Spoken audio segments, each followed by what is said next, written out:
All right, turning now to a big talker in campaign 2026. Eversource is considering raising your electric bills. And what it will cost your family is now becoming a big topic on the campaign trail, as you can imagine, because the primary just about a month away now. Your reporter Taylor Knight live outside of Eversource's headquarters to break all this down for us. What's the latest? Well, Connecticut already has some of the highest electric rates in the country, and Eversource here wants to raise your rates another 11%. What can be done about rising electric rates? That's become a key question in the race for governor. All the candidates agree. You and your family are paying too much, and this proposed increase is fueling the political fire even more.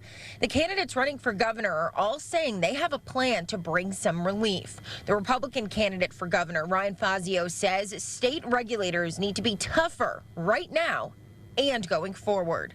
After 8 years of the Lamont administration, electric rates have risen faster than other parts of the country, to the point that we have the second highest electric bills in the country. But we are not just here to cast stones. We are saying very clearly, Pura, do everything you can to stop this proposed 11% rate hike. Eversource has not made a formal rate hike request since 2018, but they have been granted adjustments since then.